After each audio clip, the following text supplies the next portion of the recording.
Welcome to the No Excuse to Miss podcast. I am your host, Scott Volquartsen.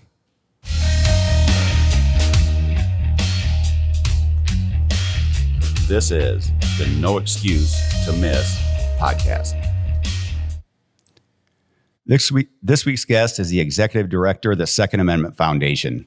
He's been involved in the 2A community on many levels, including managing an FFL, writing for publications such as Recoil, and hosting a YouTube series, just to name a few things he has done. Welcome to the show, Adam. How are you doing? Good. Thanks for having me, Scott. I'm glad you guys could make it. Let's just start by a brief description of your background and how you ultimately ended up at the Second Amendment Foundation. Sure, we can do that. So was working at a gun shop while I was in law school. That was kind of a transition there. I'd gone to college. I majored in political science. Took a year off, wasn't quite sure what to do with life. At the time, I was working at a landscape company, kind of got fed up with what that looked like. Transitioned to a gun shop that was local where I got hired to actually cast bullets in the back. And from there, I ended up managing the place within about a month, which was kind of interesting. They never had a general manager before, and it really just came from kind of coming out and saying, well, why aren't we selling this or why aren't we doing that? And identifying opportunities for the shop to be more profitable and, have things that consumers would want. So it was during that time period, I also had applied to law school because what else are you going to do when you have no plan in life? And so going into my last year of law school, I was looking for internship opportunities. And around that time, and before, I'd been hanging out on a Pennsylvania gun forum for a number of years. And I kept seeing this one name, Josh Prince. So I looked up Josh Prince, and it turns out he was about an hour from me. So sent him an email, asked if there were any internship opportunities, explained kind of what I was doing and where I was in life. And, ended up was able to secure an internship, which is where I ended up working for 5 years doing firearms related law once I graduated and passed the bar. So we did individual representation for restoration of rights, advising people whether they were prohibited, issues with background checks, denials, things like that, and also industry representation. So FFL revocations, when people were setting up licenses, advising them on that, ATF compliance, determination letters, the whole slew of things. And from there, we were hired as outside counsel for another group in the space. So the bump stock litigation, which was recently decided by the Supreme Court, not our case, but we filed the first lawsuit in the country on that issue back in 2018. And the following year is when I went to the nonprofit world at another organization within the space, started as the director of legal strategy, left in August of 2022 as the vice president of programs. Made a few phone calls, and this was the result of that. There was no path or plan to get here. So it just kind of happened. You didn't set out to do this. No. You said something there, like when you were working at the dealer and eventually became general manager. Mm-hmm. I feel like that's one area that our dealers in the industry are getting much better at, is realizing they has to be run like a business. Yes. I think for a long time, it was hobby guys that got into it because they enjoyed the firearms, and they didn't really think they needed a general manager or, even maybe somebody in compliance. They thought they could do it all themselves. Is that kind of what happened? So I think, in fairness to them, they had a pretty good business sense. I think it was a matter of the immersion in gun culture and what part of gun culture they were immersed in. So, like I said, I was hired to cast bullets.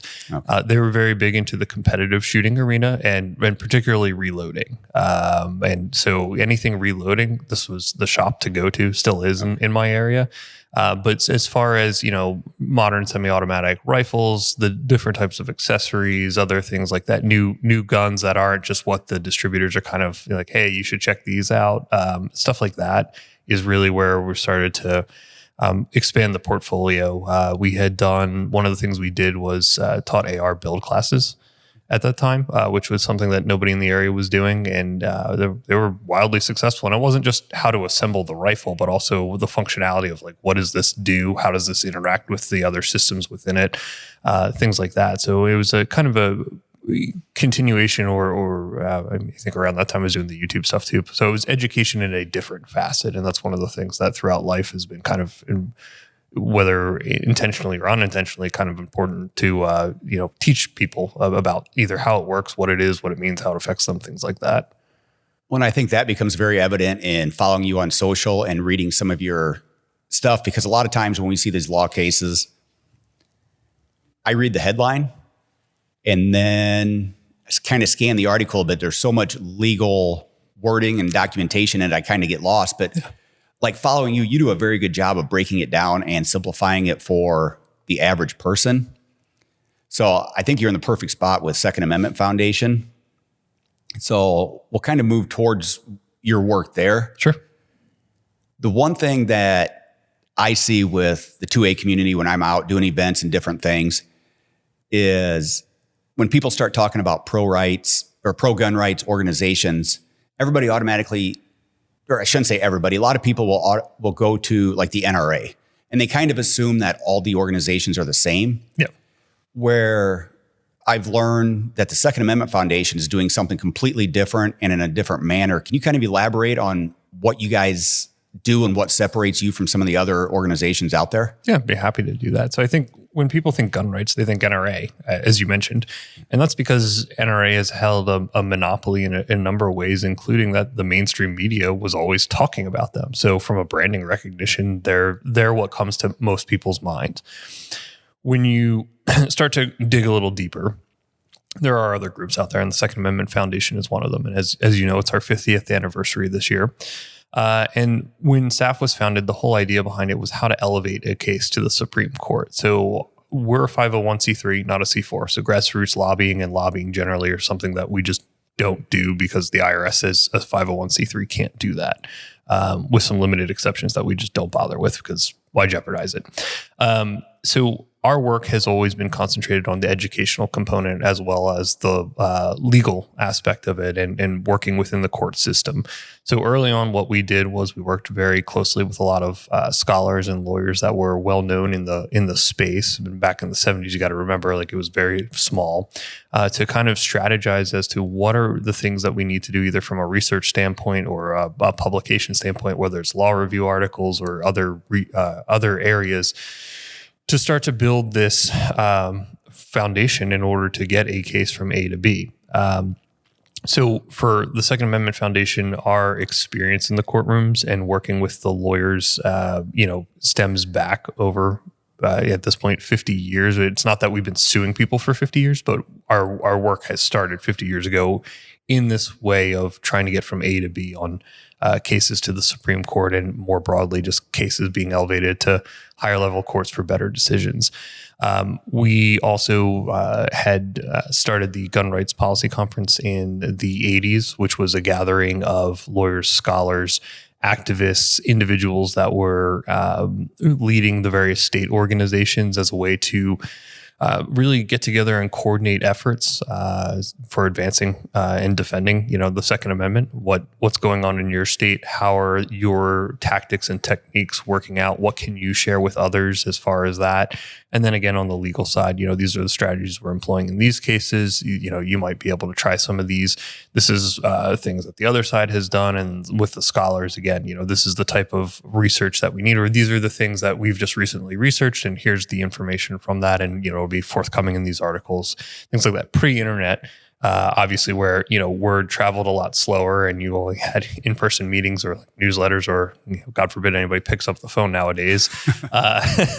But and that continues to this day. So we still have the Gun Rights Policy Conference. And again, it's just another way to get together the people that are really at the forefront of, advancing, defending, and restoring the Second Amendment.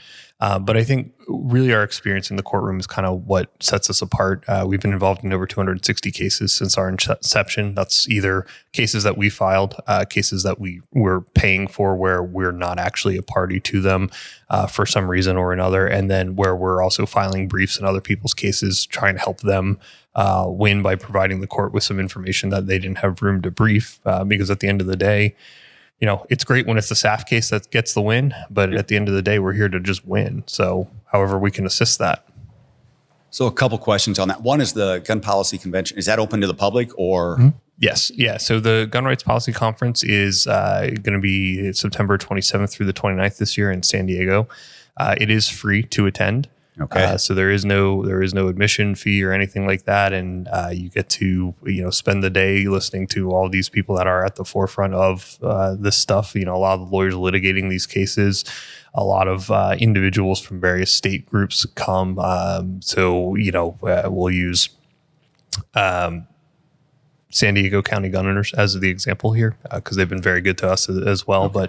But they're a local group, and they're very active in the activism side of things, where they work to get people elected to various positions within local government in order to, offset attacks on the Second Amendment at a very, small scale local level. But they've been very successful in that. So we'll have groups like that, leaders from groups like that, speaking as to, this is what we're doing. This is how you can get involved. These are things you can do in your state, information like that. So it really runs the gamut from everything from activism to the legal side of things to some of the scholarly stuff, to media. We do have media representatives as well that come and speak to. So it's, we're currently working on the agenda. It's just one more thing on my plate that I got to work with. Fortunately, I have a great team that we're doing it with. It's not just me, because that would be a massive problem. But so anyway, to answer the question, yeah, it's free. It's open to the public. You can find out about it on the website. If you go to saf.org, there is a tab for GRPC at the top, and you can click that, register, and it has all the information that one would need.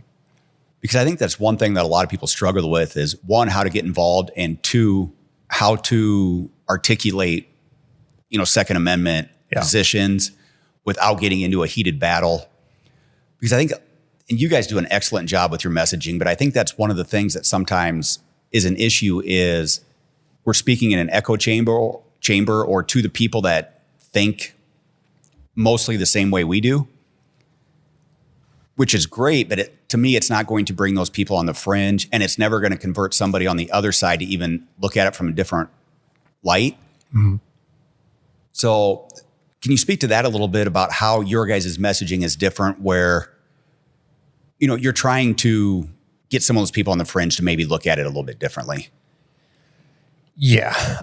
So I think it's twofold, right? I think people that are not necessarily, I think let's break it up into a couple of different groups here. You have those that are very pro Second Amendment. You have those that are very anti Second Amendment. And then we'll say you have everybody in between, just for argument's sake. So let's call it three groups. I think no matter what, the people that are very anti Second Amendment, short of them having some kind of life experience that causes them to really reevaluate their position on things, they're always going to be there. And it doesn't matter whether we as an organization talk to them, or me as an individual, or any one of your listeners as an individual talking to those people, that their mind is really going to be open for change.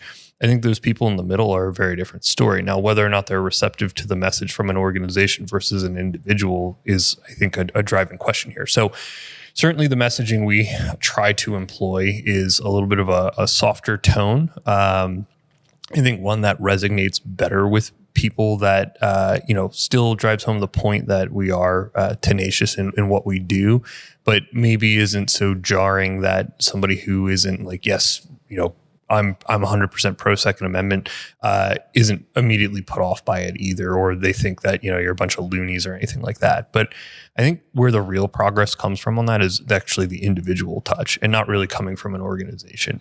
And one of the things that I've observed, and I've had this conversation with many times over the last number of years, but one of the things I've noticed is that typically people who are pro Second Amendment, or gun owners, or whatever you want to call them, they operate on logic and reason. And when they're having these debates or discussions or arguments, here's a bunch of facts, here's a bunch of statistics. Logically, I'm right and you're wrong. And the person that they're usually talking to operates on emotion. Well, I'm scared of, I feel this way. And it doesn't matter what the statistics say or anything like that, because at the end of the day, I feel this way. And those aren't compatible languages. You're talking, it's like me speaking French to you during this entire interview and you not having a translator and your just eyes are bugging out of your head. And I can't speak French, so I don't know why I chose that as the... Well, I wouldn't understand it anyway, so yeah, we're good. Makes sense. But the point of it being that they're not compatible. And so when you're trying to talk to somebody that's operating on an emotional scale, and not looking at it through a lens of logic, reason, numbers, you're never going to connect with them in a way that's meaningful, because at the end of the day, they're just going to say, I feel. But I think more importantly, the individual has the opportunity for that outreach at a personal level. And if they can take that opportunity to help shepherd the person who feels a certain way, I think that's where that transition really happens. And I'll give you an anecdotal example that I gave the other day to someone else. I grew up in a house that wasn't pro-gun, actually probably anti-gun. I had a BB gun when I was younger. Nobody showed me how to use it. Probably did some stupid things with it. I learned to shoot in Boy Scouts, and that's where this all started for me. Stupid grin on my face. I turned 18, bought a shotgun, stuffed it under my bed. My parents found out about it because I think my brother snitched on me, and I was told to get rid of it. Didn't get rid of it. I turned 21, bought a handgun, got a carry permit. There were more issues surrounding that, but essentially, my parents were not happy at all, especially my dad. And I was maybe 23, 24 when he came to me and out of the blue asked me to take him shooting. Okay, let's go. And that stupid grin that was on my face at 12 years old was now on his face. Now, it didn't happen overnight. He went out and bought some handguns and decided a carry permit was something that he would do. But, there were questions about AR-15s and why would you need that? Or why would you need a magazine that holds more than 10 rounds and so on and so forth. But over the years, that opinion has shifted from why would you need to okay, I understand the utility of this and I understand why somebody would want this. And I think people should have this. Now, I'm not going to say that's going to happen in every instance, but what I found anecdotally through my experience is that taking somebody who at least has an open mind or asks the question and you give them a positive experience with firearms tends to change their view on it. They may not become advocates, but at the worst, they become neutral or just go like, okay, I'm not sure that all the things I've heard are a big deal. Now, mind you, in the instance, my dad, he was born in the Bronx, grew up in New Jersey, never had firearms in his life, couldn't understand why anybody would need them. And I was just going to ask if that came from him, came from his parents, his, generationally, sure, where, they grew up over 30, 40, 50 years being told firearms are bad. It's reinforced by most of the media many times. Mm-hmm. So it is a big gap to bridge to get them, to even open their eye. I give your dad a lot of credit because to even admit that, hey, maybe I do want to try that. And I think a lot of times if we can get them to the range that first time, yeah, and they realize it's not maybe what they've always heard. Mm-hmm. And we've had people who we've got to the range for the first time and they're like, no, I still don't like it. I'm like, I respect that. I can't force my opinion upon you. Sure. But you can give somebody a positive experience and a differing perspective. And what I suspect, because I've never actually talked to him about it, but what I suspect is his opinion on guns was probably formed from what he saw on the news and what was consumed through various forms of media, whether it was TV shows, movies, or what have you. And, not growing up in a family that hunted, which was something that I didn't do as a kid and he didn't do. And not growing up in a family where firearms were for self-defense, which is, the staple of the Second Amendment. Yes. Wasn't shooting competitively, things like that. I could understand why somebody might formulate a viewpoint of that. But again, that positive experience, I think once you lead somebody down that road, odds are, again, at the very least, hopefully net neutral. Best, would be they become advocates and get into guns. And occasionally you're going to find the person, as you've said, that just their opinion is not going to change. But at least they were willing to try it and have the experience. And that's where I think that messaging is so important, because if you come at them too strong, and I'm sure your dad would have been a very similar situation, they're only going to start defending their position more. Yeah. So I think that's critical. And I think, like I've said it multiple times, but that's where SAF does such a good job with their messaging and the way they do things. When you guys are looking at different cases, what's the criteria? And this is probably a loaded question, but what's the criteria of we are going to look, or we're going to go all in on that one or pass up? Because I know it's expensive every time you guys get involved with a case, and resources are limited, money, time, people. You already talked about your schedule. People. Yeah. People. So there's really two buckets when it comes to cases. There's strategic litigation, and then there's what I call opportunistic. So the strategic stuff is where we sit down and we look at what the current legal landscape looks like. So how case law currently is shaped and how we want to shape it. So strategically, what kind of cases do we need to do to change the law as far as restoring the Second Amendment, or in some cases, defending against whatever, which is probably more opportunistic or reactive litigation. But strategic being, we want to go from A to B on something. What kind of cases do we need to bring to get, from A to B on it? So in that regard, those are cases that we look for and we specifically plan because we're trying to establish a change in the law. An example of that would be some of the, assault weapons ban cases we have, particularly, the one that we had filed in Maryland, where the Fourth Circuit had en banc said in Colby that these were not protected arms. So we intentionally filed a lawsuit where we knew we were going to lose in the district court because the circuit court precedent is binding on the lower court there, and said this is a good faith basis in an attempt to change the law, and the idea being that eventually the Supreme Court will take one of these cases. So an example of strategic litigation, trying to change the landscape, whether it changes it only in that circuit or potentially at the Supreme Court where it's nationwide, that ultimately is the goal. Opportunistic litigation would be the kind where somebody knocks on the door, they call, they email, and they say, hey, I've got this problem. And we look at the problem and say, okay, yes, if we take the case, it'll help that individual, but also there's a greater public benefit to it so that their issue doesn't only affect them, but it affects, however many other people, whether it's in this particular jurisdiction or the circuit, or again, whether or not potentially the Supreme Court would be interested in it long term.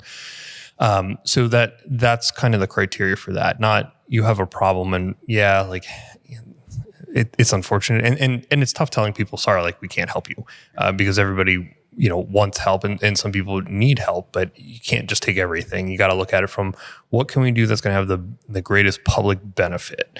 And then the last thing would be reactive litigation. And I hate to say reactive, but sometimes it is. In 2022, the Supreme Court decided Bruin.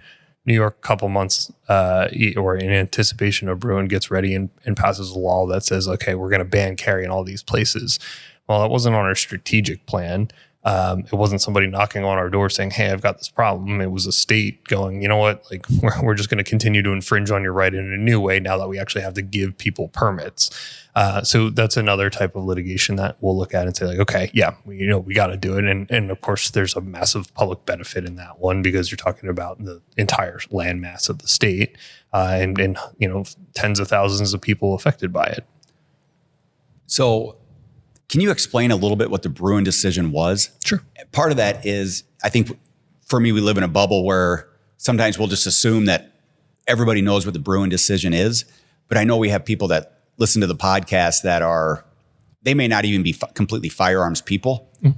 So what exactly, and why is the Bruin decision so important? Because you hear that referenced a lot, reading different articles and, websites, whatever you may have. So I think it makes sense for us to talk about Bruin by starting with Heller.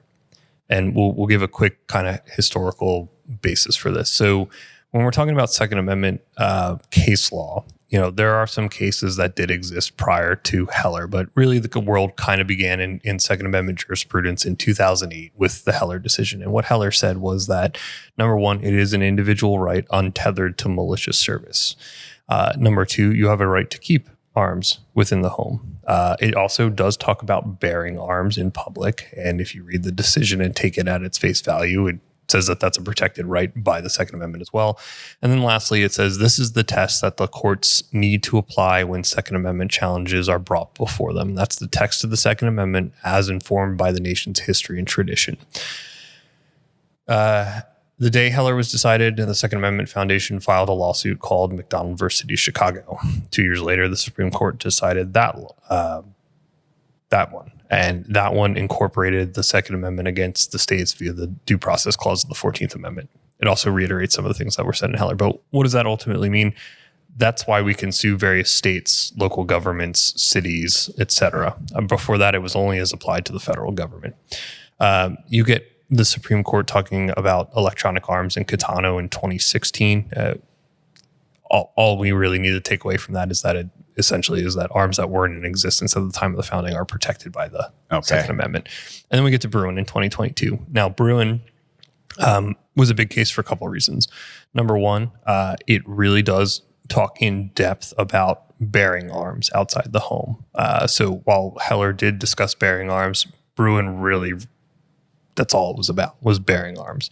The city of New York on paper had a mechanism for people to be able to get carry permits on paper, but in practice, nobody was getting them. Nobody gets them. Right. And so that was one of the big things, that there is a right to bear arms outside of the home. We already said it in Heller, but we're saying it again. And also reiterating the test that is applied to Second Amendment challenges being another very big thing, because from the decision in Heller through Bruin, the lower courts decided that they were going to create their own test. That's not what the Supreme Court had articulated. And so in doing so, what happened in a lot of Second Amendment challenges was that they would weigh the Second Amendment and the constitutionality of it against an interest balancing test. Does the government have an interest in this law? And based on the standards that are in these interest balancing tests, they would use the one that's in the middle, the intermediate scrutiny, and really there the government almost always wins. So the government almost always won. But we saw after Bruin was decided with the test, it wasn't a new test. They very clearly said in two parts of the opinion that this is the test. We spelled it out on Heller, and then again, like in blinking red lights, in case you missed it earlier in the opinion, we reiterate this is the test. So text as informed by history and tradition. And then interestingly enough, after that opinion came out and more lawsuits were either being decided after the fact or some were even brought, you're seeing judges that were of liberal backgrounds, Democratic appointees that, had it been under the old test, you never would have won with, actually finding in favor of the challengers because this is what the court requires. So, but essentially, the Cliff Notes on that, and I apologize, that was a long diatribe. The Cliff Notes on it is Bruin talks about carry, and it reiterates the test that the courts need to apply in Second Amendment challenges. Okay. Well, and I think that's important for people to understand, because I know even in the state of Iowa, we went from may issue to shall issue, I believe. And then now we have constitutional carry. But it came from certain people, no matter, even if they had zero strikes against them, not being able to get a concealed carry permit. Yeah. Yeah. The discretionary aspect of it, the subjective nature of the may issue, not the shall issue. And that's one of the things the Supreme Court took issue with, was the subjective criteria that was, good cause. Well, what is good cause? Where is that line drawn between what I think is good cause for somebody versus you think is good cause for somebody? That's very subjective. The court did say that objective criteria would be okay. Permitting fees, that permits are constitutionally, and it seems as if the Supreme Court, if there was a challenge to just permits generally, would uphold a permitting regime. But it can't be based on subjective criteria. It did say, excessive fees could be a pain point for municipalities or governments in the future. Long undue burden and wait times could be another pain point for governments as far as challenges being brought up against them and them being able to prevail. But I think that's kind of where we sit with it right now, is that, if you have an objective permitting system, that's probably not going anywhere anytime soon. And another question I've had is, a lot of times you'll see Second Amendment Foundation, maybe Firearms Policy Coalition, or different organizations will file what from the outside appears to be a very similar sounding lawsuit. With resources limited, like we've discussed a couple times, and I'm sure you guys have reasons, but what's the reason behind that, multiple organizations filing what seems to be the same thing?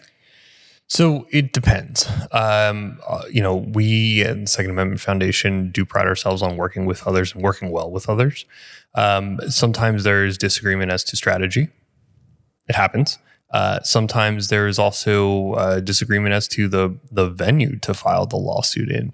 And sometimes that disagreement also, ultimately creates an advantage. If everybody picked the same court to file the same lawsuit in, regardless of whether they're working together or not, you're going to be in the same district court. You're going to be in the same circuit court. And then whether or not the Supreme Court is interested is an entirely different story. So sometimes it's a matter of looking at it and saying, okay, we think the judges in this particular district and this circuit are better. We might have a more favorable bench when we go there than if we file it over here. Those are much easier when it comes to federal challenges and federal regulations versus states, because states you're limited to what's there. Sometimes it's just a matter of, groups decide that they're going to go file a lawsuit and haven't talked to anyone else about it. They just up and go, and that's their prerogative, right? They have their own ideas and members that they're responsive to. So sometimes it's just a matter of we all have a similar idea or plan on bringing a challenge, and somebody just decides like we're going to go file this on our own first or what have you, and that's the way it goes. Because I think we saw that with like the pistol brace ban. Mm-hmm. There was multiple organizations filing different claims. Yep. And then from somebody not fully involved in the legal side of it, it was confusing as those rulings came out. Was it just the members that were exonerated? Was it? So a couple things on that one. So actually the Second Amendment Foundation filed the first lawsuit dealing with that. And that was before ATF entered into rulemaking. So you may recall what ATF did was they had published this is the criteria we're going to use. And we had filed a lawsuit in, I think it was January of that year. I think they had published it in December or November. We filed a lawsuit pretty quickly after that. ATF then said they were going to go into rulemaking and actually go through the formal APA process, at which point we, spoke to the government and said, like, well, we might as well just kind of keep staying these proceedings because there's no point in litigating an issue where ATF is going through the APA process and ultimately going to promulgate a rule and waste all your resources and certainly our resources. So they came out with the final rule. We amended our complaint and, continued our lawsuit. At that time, though, other groups did file their own lawsuits. The interesting thing to a degree is, it's actually kind of funny. You get during the Trump administration, and we're going to move off guns for a moment, all these lawsuits against his administration, particularly in the Ninth Circuit and judges from Hawaii and nationwide injunctions. The reason I mention this is because the nationwide injunction aspect of it. Nationwide injunctions, the Supreme Court has really strongly hinted at that we're not fans of it, and that they probably shouldn't be a thing. So when we're talking about the pistol brace stuff, when you saw those injunctions coming out, the scope of them was narrowly tailored, and that would be to the individuals that were actual parties to it, the organization, and its members. So when those judges were issuing injunctions, it was as to, Bob Smith, John Jones, the organization that was the representative of that and the members of that organization, not just across the board, we're going to wipe it out. That was during the preliminary injunction aspect of it. There was recently a lower district court that did decide this issue and found against the federal government, said that they violated the APA and that the remedy was vacature of the final rule so that it would be vacated and thrown out. The government has time to appeal that decision, but assuming they don't, then as it applies to everybody, it no longer is in effect because it was vacated and tossed out by a judge. And it can be a scary thing for gun owners, because if you're just a recreational gun owner that bought a pistol brace 3-4 years ago, mm-hmm. and you're not dialed into what's going on and everything, and I know this has been discussed many times, but it basically creates a felony, for a person that has zero idea they've broken any, law because it was legal when they purchased it. Yeah. So braces never became illegal. Okay. Slight common misconception with that. And I know it's a pervasive thought. They were never made illegal.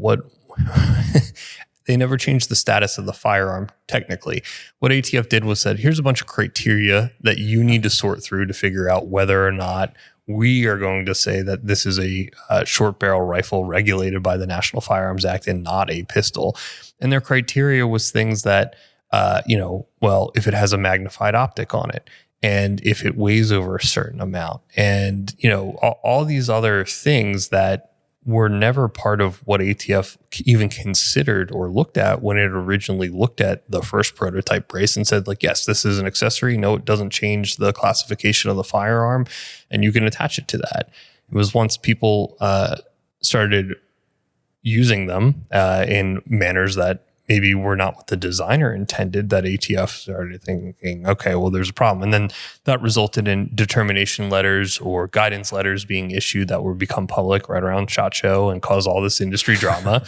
And then ATF, reversing course. Well, actually, we didn't mean what we said. Or maybe like an incidental touching to the shoulders where it's okay, but if you're intentionally doing it, and if you built it versus if you bought it, because if you look at the definition, and I blogged extensively about this, this was at the very beginning when I was practicing law, and continuing from there. But when this started to become a thing, but you look at what the definition of a short barrel rifle is, and rifle, it's designed and intended, and made or remade, and with the intent to be fired from the shoulder. So if you, as a manufacturer, assembled a firearm that had a brace on it, and I went to a gun store and bought that firearm and shouldered it, did I actually make a rifle? Particularly if I didn't modify the firearm at all. I just used it as is. I would think arguably under the definition, absolutely not. Now, if I made changes to it, so on and so forth. But the point of it being that braces were never illegal. ATF's guidance has waffled back and forth. And now we're at a point where court said, yeah, after 10 years of saying that like these are okay, and now coming up with all these arbitrary and capricious reasons, and the final rule was not logically outgrown from the proposed rule you had published. Like, this is no good. It violates the Administrative Procedures Act, which governs federal rulemaking, and the remedy is throw the rule out. Can ATF go back to square one and do a new rule? It could. Will it? Who knows? So for people that are trying to find out more, like, get some guidance on this without having to go in and read the ATF ruling in its entirety. Yeah. Is your website the best place, or what do you recommend for, the average gun owner that doesn't want to have to read, sure, a 78-page ATF ruling? That's a fair question. I would tell you that in this particular instance, no, our website's not going to be the best place. Okay. Because some of that just goes to straight like legal advice. And that's one thing. I was just going to ask that. Yeah, that's one thing that we as an organization don't provide to people generally is legal advice. Certainly information. And if there is information that we can provide, we're happy to do it because we think it's important. But that particularly with what ATF had published, it was such a subjective criteria. And that's one of the things that, a couple of courts picked up on was that like, the average person isn't going to be able to go through this laundry list of stuff and figure out like, okay, are you the federal regulating agency going to say that, yes, actually this is that counts as this, and this is going to be a problem. And now you have a short barrel rifle all of a sudden when you had no idea beforehand. It defies logic and reason and what, how government should interact with people. Well, and I noticed that even recently I had to read some of the state of Washington's assault weapons ban, trying to see if we could ship a certain product to a customer out there. And even in reading that, they're so opinionated and anti-gun in the way they word it. Yeah. But they say it as like it's a matter of fact. Mm-hmm. But it's not what the law says. It's not. It's almost like you're reading a anti-gun website with what they were saying. So, and even in trying to figure that out, it became, I'm like, okay, I think we can. So then I try to find guidance, and, ultimately it's on, like for us as a manufacturer, when we ship to the dealer, they have to abide by their state laws, but we try to help them out and eliminate a lot of shipping back and forth. Sure. Because nobody wins there. Yeah. But it's just it's hard. I mean, and I'll be honest with you, there's sometimes, and you're aware because you introduced me, like I'm a lawyer. There's times where I read things, I'm not sure I understand what the heck they're trying to say. I don't feel so bad now. Right. No, I mean, there's times where I have to sit and read things several times before, okay, I think I understand.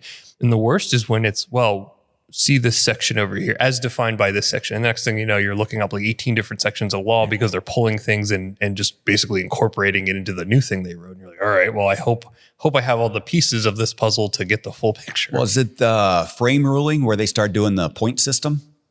They were gonna. That was in the braces. That was in the okay. Yeah, that was in the braces. Yeah. Yeah. But that was exactly my point. Like they're putting that on you as an individual to say like, okay, well this, yeah, all right, that and this, and now we're going to add this all together and okay. Well, I'm sure they ultimately win at times because people are like, I'm not going to try to sit here and figure all that out. Yeah. I'll just abandon my idea of what I wanted to build or buy. Yes, I think that's probably right. But fortunately, the ATF, had, at least as of right now, did not prevail in keeping that one around. So we'll see where that goes. Yeah. So like I said, the government could still appeal that decision. And there's at least three other pending lawsuits against it. So I'm sure more judges are going to find against the government on that one. Are there any like common misconceptions you find from even people within the industry of what we may think versus the way it actually is, or even the way lawsuits work? And are there a couple that stick out? Why is it taking so long? Being the biggest. That one's probably the biggest. Why does it take so long? Okay. Or why is there no decision yet? This has been going on for a year and a half. Well, there's a number of things. Sometimes judges just don't want to touch it. It's a controversial issue. They don't want their name attached with it. They drag their feet. Sometimes, not always. And it's hard to like actually prove that too. There's no way of proving it other than anecdotally. Like, it's a touchy issue that, I could understand maybe why somebody doesn't want their name on it. It's not the only thing on their docket, being another major one. Judges have a lot of cases. The caseload is fairly big in criminal cases because there's a right to a speedy trial. Take priority over civil stuff. So there's one more reason. Sometimes it's just, how long it takes to get things together. Briefing schedules, parties all the time make agreements with others like, hey, you need another 2 weeks because, you have other stuff going on. Fine. Like we would ask for the same courtesy if we require it, not we're just going to go 2 for 2. But if we have a number of briefs due in 1 week, like we would ask for an extension in one, things like that. Not the end of the world, and then it also takes time for the judge and their law clerk to sit down and write the opinion on it. So speed is probably one of the biggest, I think, questions that I always get about, out it. Other misconceptions. The Constitution says. Well, yeah, it does say that. Supreme Court has also said X, Y, Z, but that doesn't prevent somebody from interpreting it slightly different.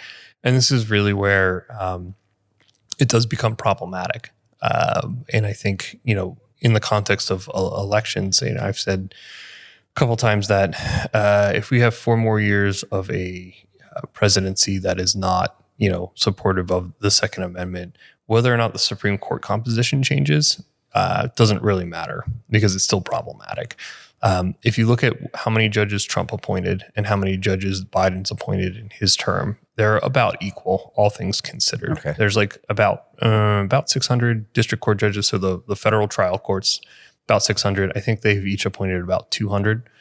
If memory serves correct on that. I forget what the circuit court composition is, but they've each appointed about the same number of judges to the circuit courts. So point of this being is that you get a judge in a district court who gives a unfavorable decision, and it goes up to a circuit where the composition is unfavorable and they affirm that decision.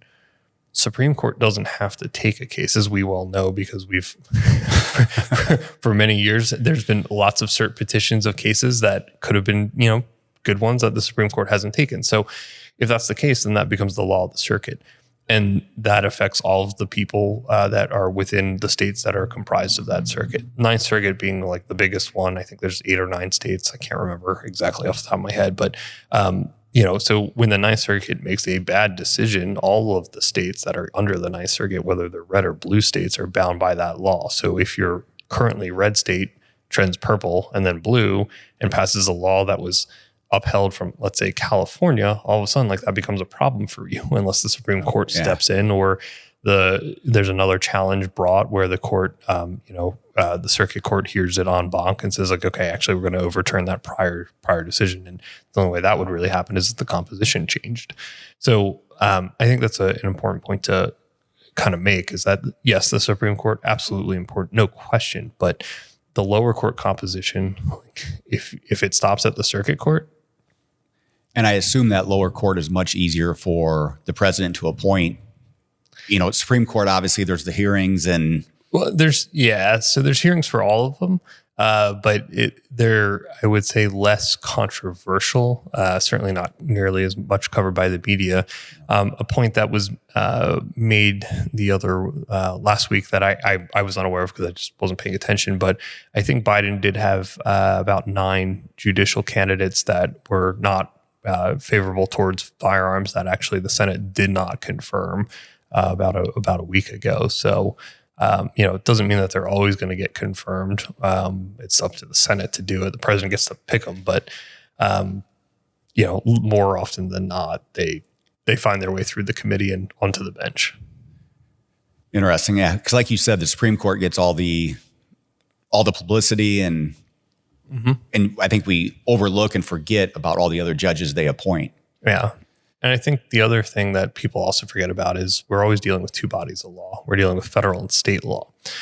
So a lot of times you'll find state laws being challenged in federal courts, like California's assault weapons ban, Washington's assault weapons ban, any number of cases that we're currently litigating, like any of the the magazine plus ban right now. Yeah.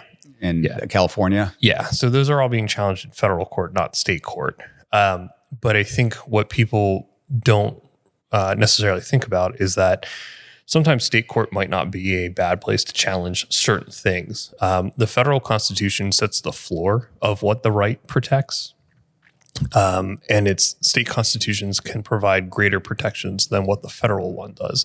So in some instances, there may be states, and they're probably not going to be the states that are passing these bans for that matter. But generally speaking, there could be states where the state constitution provides a greater level of protection and bringing a challenge in state court. Now, of course, it's only going to affect that state. It's not going to be a federal thing, and it's certainly not going to go up to a circuit court where it's going to affect more than that state. But that's a different avenue to do it. And I think one other thing that it's a major misconception, not about courts, but about the Second Amendment, is that the Constitution doesn't grant the right. There's a pre-existing natural right to self-defense and armed self-defense. The Constitution should prevent the government from infringing on that right. And I think a lot of people misunderstand. There's a shirt that I always hate whenever I see it. It was like, the Constitution's my carry permit. I'm like, well, actually, no, that's not how that works. But like, I get what you're trying to say. And I think it's important that people understand that the Constitution isn't giving us that right. It's preventing the government from infringing on a pre-existing one. And I think that should change how people think about it. And I would guess a lot of people have a misconception around that. Mm-hmm. Yeah, I think so. And that's just a lack of, our education system and civics. So if somebody wants to get involved with the Second Amendment Foundation, I know we're involved as like a manufacturer, but on a personal level, because obviously all this is based around fundraising, and that's the root of it all. Unfortunately, but it's a necessary evil that you guys have to do. Yeah. What's the best way for them to get involved? Just go to your website, and are there multiple levels they can sign up for?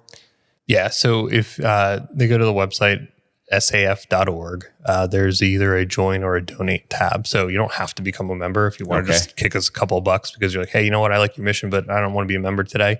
That's fine. There are different membership levels. We have an annual, a 5-year, and a lifetime membership, and a patron level membership. Those are, we're currently looking at those and figuring out how to revamp that membership program. But those are the different levels that are currently offered. And I know something unique we're doing with you guys is it's our 50th year in business. It's your guys' 50th year. So we built this rifle that we're going to be auctioning off. Yeah. And I know I see a lot of companies that have jumped in and doing different things. Mm-hmm. Are those companies coming to you guys? Are they actively involved, or is it more you having to reach out? So it's a little bit of both. There are definitely companies that are contacting us that are interested in working with us and doing stuff. And then, of course, we have companies that we already have existing relationships with, and that just is coming up in the course of normal conversation while we're reaching out to them, talking about other things that are of interest to them or giving them updates on things that we're currently doing so that, like the individual who may be giving us money, if we have corporate partners, they want to know that we're out there working on behalf of defending and, advancing and restoring the Second Amendment. Because at the end of the day, it affects your business as well. If people can't exercise the right, you guys and other, partners of ours can't operate.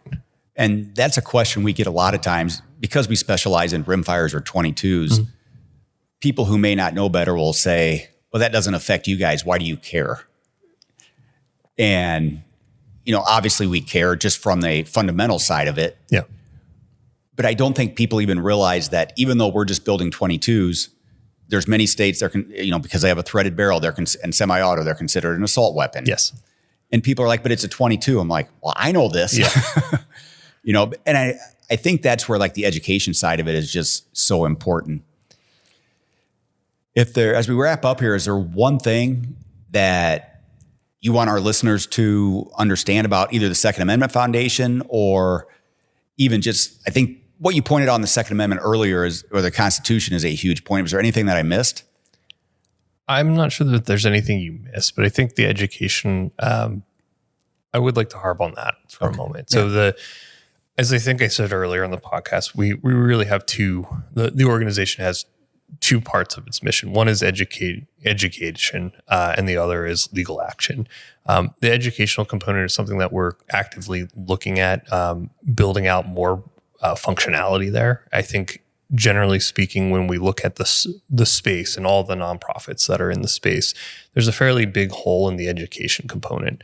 And I think that's a gap. That is a gap that I'm actively trying to formulate a strategy and a plan to fill in, because I think, as we were talking about earlier, if you can give somebody the information that they can then disseminate to others, coming from me as the organization, people are just going to say, well, you're a mouthpiece for the, whatever it is, whether the gun industry or Second Amendment or what have you. But if it's coming from somebody that they have a personal relationship with, and if it's delivered, that information is originally delivered to the individual who might be using it, or is just maybe even generally interested. Let's just say somebody is interested in a manner where they can consume a complex topic, and it's delivered in a manner that's a lot easier than the complexity behind some of the things. I'm doing a very poor job of explaining this. I hope our program's better than this. But essentially, if you can distill things down to it at elementary level, and then have where people are interested in learning more, it become a little more in depth, and that information is then something they can take and use in educating others. That's a massive win. And that's something that we're actively looking at a way to build something that can fill that void. And I think if they understand it at a level that they feel comfortable talking about it, then they can put it into their words, their experiences, and they're not just, regurgitating talking points that these people have seen a million times on social media. Or talking points are useless. Yeah. Talking point, there's no authenticity in them. And I think your point there is exactly right. If you can take information, consume it, transition it into your own words, and then not repeat it, but educate others through that, that's worlds better than here's a list of points to use against your uncle at the Thanksgiving table. Yeah. Like we talked about your dad earlier, that full circle, somebody being able to talk from that experience is going to be much more relatable to somebody currently on the other side. Yeah. Then, like you said, you're going to be considered a mouthpiece for the industry and whatever it is. Yep. And on our side, we're, of course we make our living that way. So you're going to say this. Sure. But if you can take the average person and, like I said, let them speak from their experiences, because back to your point earlier, it becomes emotion. And people can feel that whether they know it or not. Yeah. No, I think the education, just generally, I think it's better for everybody that there is an informed citizenry, that they understand the basis behind it. I guess the last point I'll make on this is the further in time we get away from the adoption of the Second Amendment, and the less that those lessons are generationally transmitted from one to the other, you get people going like, well, why do we need that? Who cares? Well, of course, they weren't, so they didn't just fight a revolutionary war. But as society gets further away and teaches these lessons less, people don't understand the reason behind it. But you only need to look into the world to understand why it's still relevant. Look at all the countries that are still enslaving people, or, that where citizens do need the ability to defend themselves against a tyrannical government or whatever it is. And so the lessons transcend the time period. It's all still relevant. It's just a matter of, well, today, like we don't have that issue necessarily, at least on its face. But that doesn't mean it won't happen tomorrow. So why on earth would we give up this ability to defend ourselves, particularly when it's something that we as humans should have anyway? I think that's an excellent point. There's people I follow on social media who have moved out of, communist countries, and they are so passionate about the right to being able to defend themselves because I think, to your point, they've seen it more recently. They know that it does exist, and we're not as far away from that as sometimes people think. So I've thoroughly enjoyed this, Adam. I think this has been very helpful, very informational. For everybody listening, if you want to, once again, the organization is saf.org.